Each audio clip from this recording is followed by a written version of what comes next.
Rahby Digital, haki na ukweli. Je, unahitaji taarifa kamili na uchambuzi wa ndani zaidi? Jiunge sasa katika grupu letu la WhatsApp kwa malipo nafuu kabisa. Utapata uchambuzi wa kila siku, mchana na jioni, update za dunia kwa haraka zaidi, fursa ya kumuuliza maswali Rahby papo hapo na kupata majibu ya haraka zaidi kutoka kwake. Usikose nafasi hii adhimu. Jiunge sasa na uwe mbele ya taarifa kuliko wengine. Tupigie kwa simu namba 0654467177 au tuandikie ujumbe ni unge na Rahby. Tutakuunga moja kwa moja. Hii ni mara ya 5 kwa kulingana na vyombo vya habari vya Marekani Vance kuelekea Islamabad, Pakistani. Lakini kwa nini ndege yake haifiki kamwe inakoelekea? Ni jambo ambalo vyombo hivyo vya habari vya Marekani vinapaswa kutujibu. Katika siku zilizopita, takriban kila baada ya saa 6, chombo cha habari cha Marekani kinachonukuu vyanzo vyenye taarifa nyingi katika ikulu ya White House kimeripoti kwamba Vance au Witkoff au Kushner yuko njiani kuelekea Pakistani. Hata hivyo, katika hali yoyote kati ya hizo, Vance hawasili Pakistani na analazimika kuondoka tena tangu hapo mwanzo. Kinachotokea katika saa au siku zijazo bado hakijaeleweka, lakini hadi sasa hakuna mabadiliko yoyote yaliyotokea katika uamuzi wa timu ya Irani wa kutoshiriki katika mazungumzo ya Islamabad, na sababu kuu inabaki kuwa mwendelezo wa kizuizi cha majini na madai mengi ya Marekani. Hata hivyo, vyombo vya habari vya Marekani vinaendelea kusema kwamba Vance yuko njiani kuelekea Pakistani. Mazingira haya ya vyombo vya habari na uzushi wa habari, zaidi ya kitu kingine chochote, yanalenga kudhibiti bei ya mafuta duniani na kuchanganya maoni ya umma nchini Irani kote na ulimwenguni. Hayana thamani nyingine yoyote. Umeelewa? Mmekumbuka nilichokizungumza mchana? Nilichokizungumza mchana kinaakisi kila kitu. Unajua, Trump wakati wa mzozo, kama mnakumbuka, katikati ya mzozo akawa akiandika mara nyingi, tunazungumza, tumefikia kwa wakati mzuri, tunazungumza na serikali nzuri, tunazungumza kufanya nini. Unajua zile taarifa zilifika muda wafanyabiashara duniani wakawa hawaziamini tena. Na ndio maana niliwaambia mara ya mwisho hapa, kauli au andiko la Araghchi lilibadili upepo wa dunia na kuamua na kuonyesha ishara moja kuwa dunia iko kwenye mabadiliko makubwa sana. Yaani kuna kile ambacho unaweza kusema kuwa imani ya umma ambayo Marekani wanaitaka ilikuwa imeshift, imehamia upande wa pili, kwa sababu andiko na maneno ya Marekani ya Trump yalikuwa hayatoi taswira kamili na majibu kamili. Yalikuwa hayaleti utulivu wowote wa masoko duniani, isipokuwa masoko yalikuwa yanacheza. Lakini andiko dogo tu la Abbas Araghchi lilishusha kwa 11% mafuta. Lakini andiko la pili la Irani la kufunga Hormuz likapandisha kwa 7%. Umeelewa mwenye nguvu? Huhitaji nguvu kubwa sana kutumia kuupata hili au kuona hiki kitu. Yaani unahitaji tu utulivu wa akili yako kuyaona mambo katika kuchanganua. Sasa taarifa ambazo gazeti la Tasnim News ni la Irani wanauliza kuwa Vance hafiki. Mbona kila taarifa inayotoka na inanukuu inasema kuwa taarifa hii ambayo ina chanzo kizuri kabisa kilicho ndani ya White House, yani hii ni taarifa nyeti, mimi nina source ambayo inanipa taarifa, imesema Vance ameondoka. Ndio maana toka jana nawaambia taarifa zinatuchanganya. Taarifa ameondoka, amewasili, yuko Islamabad au hajafika, au amekwenda hajakwenda, mkutano utakuwa Jumanne, Jumatano, time zinakwenda zinapotea na kila kitu kinakwisha kwenye muda wake, kinaondoka. Ukweli kuwa ni kama wamebaki kwenye msimamo wao. Ukweli ndio huo, wamebaki kwenye msimamo wao. Na kile kingine ambacho kinaonyesha kama ishara, kwa sababu najaribu kupitia sosi za Irani za ndani ambazo huwa nyepesi sana kuupdate taarifa, nyepesi za kutoa taswira, hakuna inayotoa ishara ya kuwa hawa watu wamekubali kwenda, huku muda ukizidi kuyoyoma. Japo kwa jana niliwaambia Irani ni karibu sana na Pakistani. Mtu akiswitch akikubali muda huo tu ndani ya saa 2 atakuwa Islamabad, atakuwa ameshafika. Sawa, lakini bado taswira haiko kwenye uhalisia. Kuna jambo ambalo huenda hatulioni, au kuna jambo ambalo Irani hawataki kusema, au kuna kitu ambacho kimefikiwa. Ukitazama taarifa zinazotoka upande wa pili wa Irani, ni kama vile tayari wameisha nusa kuwa upande wa pili kuna kitu unakiandaa. Yani kauli za Donald Trump za kuwa tunaenda kwenye makubaliano bora sana na tumewapa ofa nzuri Iran, nadhani zinaweza ikawa ni moja ya mtego ambao sidhani kama kuna nchi duniani sasa hivi ina uzoefu na kujua hila za Marekani kuzidi Iran katika miaka ya karibuni, kwa sababu Irani ndio wanakabiliana sana na Marekani kwa miaka ya karibuni katika kila mambo. Kwa hiyo Irani wanaweza kuwa wanagundua vitu vingi sana kupitia Marekani na wanajua hila nyingi za Marekani. Kwenye hili unaona kuna vitu haviko sawa. Kuna vitu haviko sawa. Nilikuwa nazungumza na chombo cha habari kimoja cha kimataifa jioni, kama umenisikiliza. Moja ya swali ambalo aliniuliza kuwa kazi diplomasia inafanya kazi, manake inaonekana kama vita imeshindwa kuamua, halafu nguvu imeshindwa kuamua. Inawezekana diplomasia inafanya kazi? Sidhani kama diplomasia inafanya kazi. Nadhani kuna shinikizo tu la haya mambo.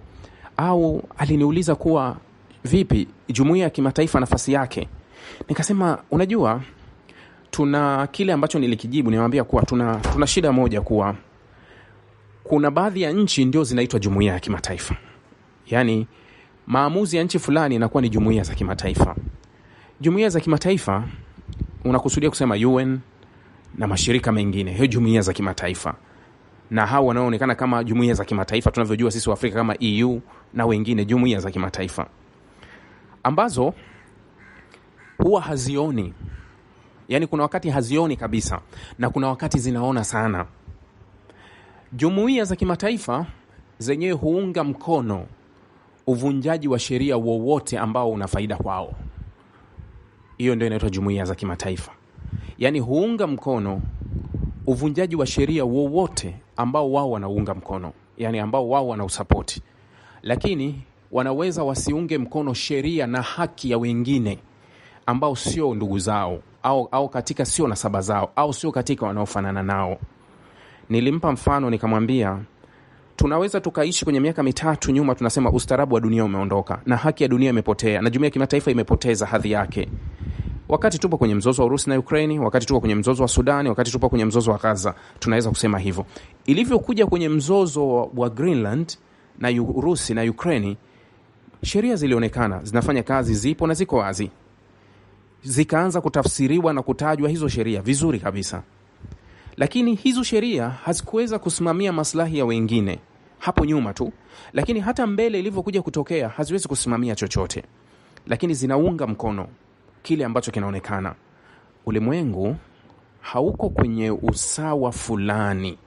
Haiko kwenye usawa fulani ambao unaweza ukauhisi duniani. Sasa kuna kile ambacho nilikizungumza jana au nilizungumza mchana. Nadhani nilizungumza jana kuhusu wasiwasi wa nchi za Ulaya kwenda kwenye makubaliano na Marekani ambaye hana watu wenye kusimamia makubaliano. Hofu ni kuwa huenda Donald Trump akaingia makubaliano ya juu kwa juu kwa sababu anataka sifa, aonekane kamaliza, halafu asiingie kwenye makubaliano ambayo wao walikuwa wakiyataka. Hofu hiyo ya Ulaya. Sasa hofu hiyo imeshifti, imehama kwenda kwa washirika warabuni, nchi za Ghuba. Nchi za Ghuba zimeingiwa na wasiwasi kuhusu mazungumzo haya yanayoendelea, ambayo huenda Donald Trump akaingia makubaliano ikibidi. Sasa wasiwasi wao ni kuwa hivi sasa hali imebadilika. Wakati wao wanazungumza sana kuhusu swala la usalama wao, mlango wa Hormuzi, ukubwa wa Irani, udhibiti wa Irani, wanaona kuwa huenda wasiyapate yote. Na huenda Donald Trump akaingia makubaliano ya sifa dhidi ya Iran. Akaingia makubaliano ya sifa ya kutaka yeye kujionyesha kwenye kioo mbele ya watu kuwa kafanikisha sana na amefanikiwa sana. Alisema Donald Trump kwenye andiko lake jana au juzi, aliandika kuwa yeye anaenda kufanya makubaliano ya kihistoria, sio makubaliano yaliyofanywa na Barack Obama wala sio Sleepy Joe. Alisema, yani yule Joe Biden, mlalaji wa hovyo Joe Biden. Alisema anaenda kufanya makubaliano bora, sio yale. Anasema kama asingeitoa Marekani kwenye makubaliano ya JCPOA ya mwaka 2018, manake leo Irani angekuwa na miliki nyuklia. Ndio anachokisema. Anaenda kufanya makubaliano yaliyokuwa bora sana. Ni mkumbuke nani aliwahi kusema, alikuwa na nani? Alikuwa ni Blinken, kwenye serikali iliyopita. Blinken hao walikuwa Matthew Miller, nimesahau katika hao, lakini katika viongozi wale waliopita, lakini ni wa Democrat, walisema hivi, hata afanye makubaliano ya aina gani, hawezi kuja kupata makubaliano yaliyo bora yaliyofanywa kama yaliyokuwa makubaliano ya Barack Obama. Hawezi kuja kuyapata Donald Trump. Sasa Trump anasema kinyume kuwa yeye alikuwa ameandaa makubaliano bora zaidi ambayo anatarajia atayapata makubaliano bora. Wakati anawaza kukutana makubaliano bora, unawasikia Warabu alert inagonga kuwa kuna kitu hakiko sawa. Kuna kitu hakiko sawa kuwa Donald Trump atafanya makubaliano na Irani ambayo yatakuja kutuumiza pia. Hamna chaguo. Trump hana chaguo wala hana hiyo karata. Yani mpira haupo kwake wa kufanya uamuzi anaotaka kufanya. Sasa kama hana hiyo turufu, hana hiyo karata, hawezi kuamua hicho anachokimama. Atawalinda vipi? Atapeleka hoja ipi? Kuna kile ambacho nimewambia kama kimejificha. Kuna harufu mbili zote zinakuja pamoja. Harufu ya kurejea kwenye vita kubwa. Ukiangalia vyombo vya habari vya Irani, ni kama vile jeshi la IRGC liko mguu sawa. Ni kama wameisha nusa kuna kitu kinakuja kutokea. Kwa hiyo ukiangalia upande wa Irani, ndio maana unaona kuwa Irani wamepuuza mazungumzo.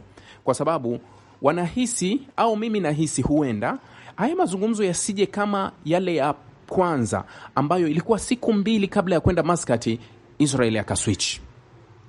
Nilimjibu mwandishi wa habari jioni alivyonihoji, nikamwambia kuwa unajua Marekani anakwenda kwenye mazungumzo akiwa na ajenda za Israeli, sio ajenda zake. Hapo ndio inapokuwa shida. Sasa ukifikiria upande wa pili kuwa je, kutatokea nini, utaona kuna chaguo moja. Unajua watu wawili wapo kwenye vita pamoja, lakini wakiwa na malengo tofauti. Israeli na malengo yake, Marekani na malengo yake. Katikati ya malengo ya Israeli na Marekani kuna malengo ya Donald Trump.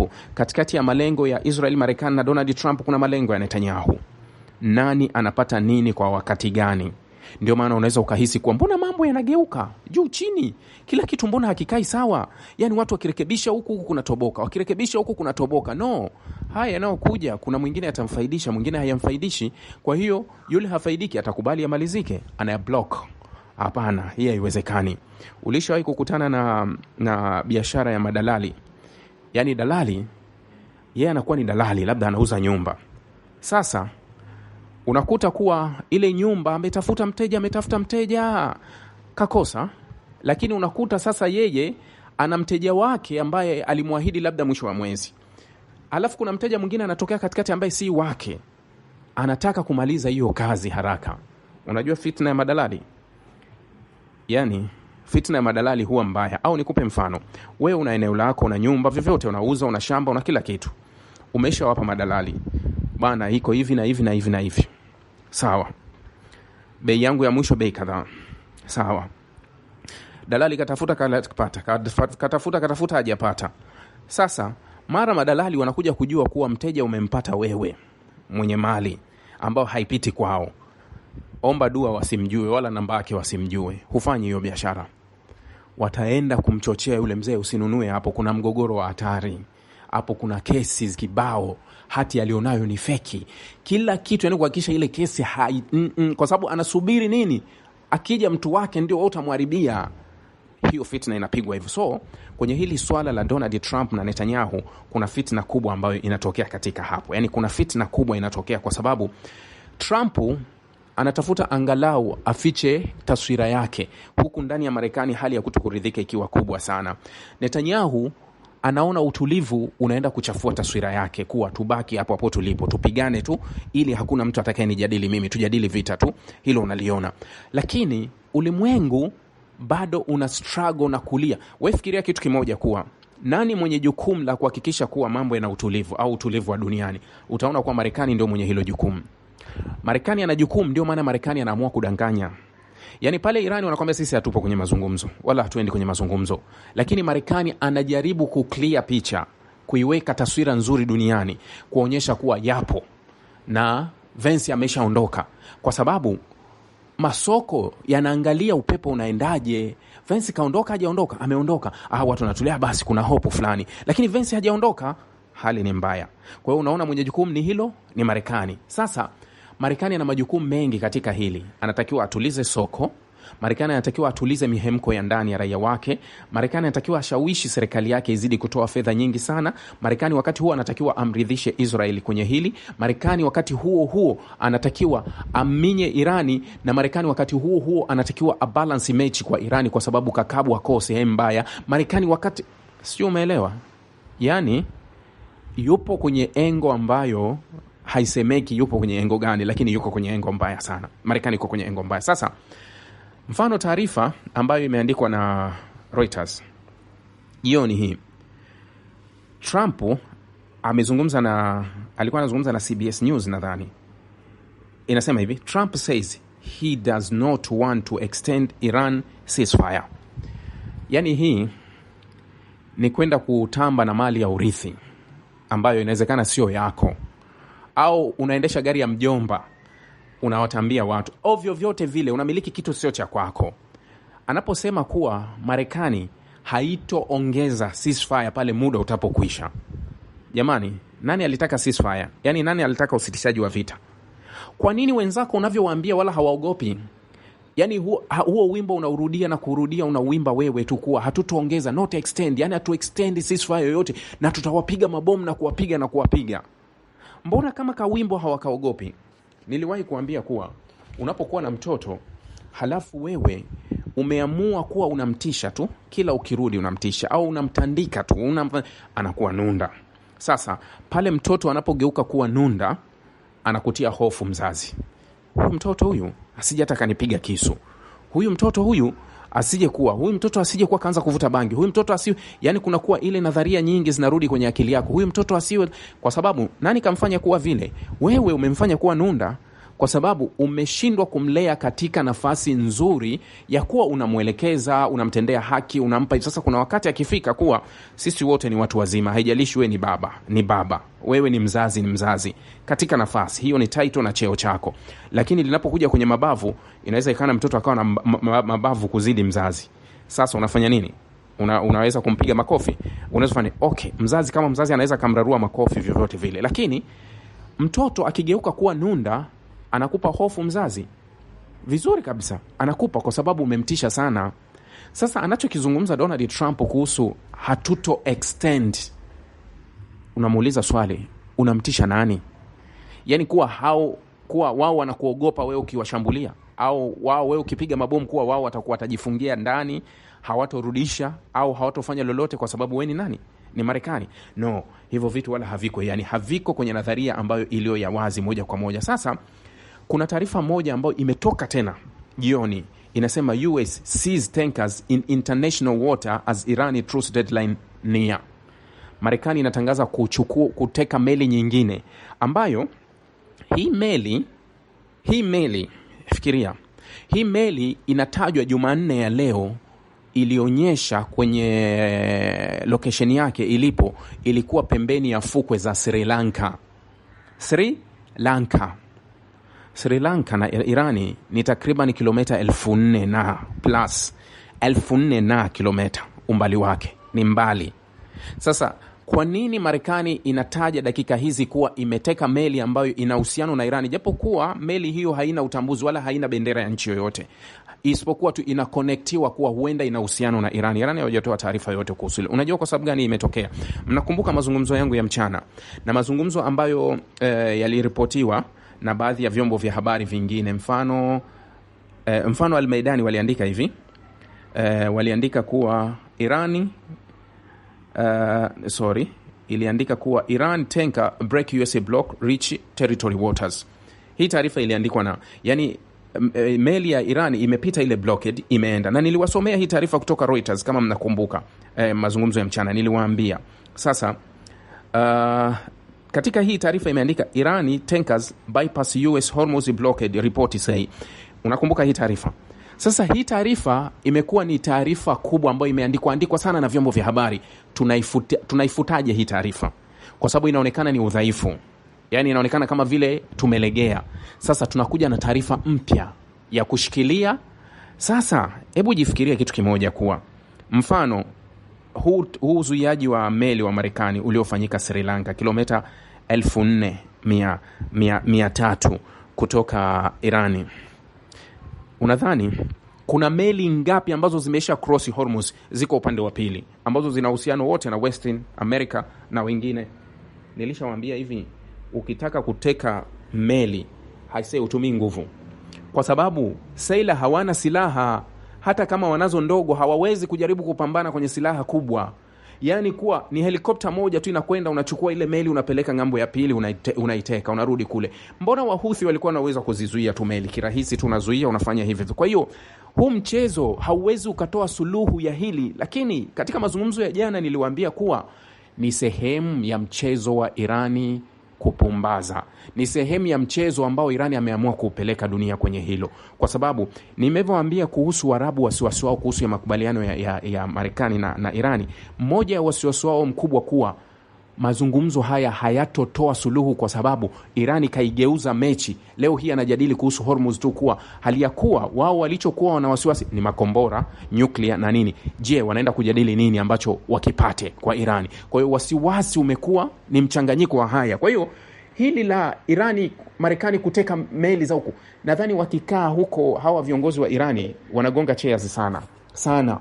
Yani wakikaa pembeni huko wanagonga chairs sana. Marekani kufanya blockade wanagonga chairs, kwa sababu lengo wamelitoa na wametimiza kile ambacho walitakiwa kukifanya. Yani wamekikamilisha kwa 100% kuwa tumefanikiwa kubadili mwelekeo wa njia.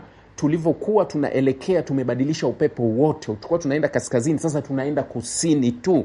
Vitu vingine vimekwisha.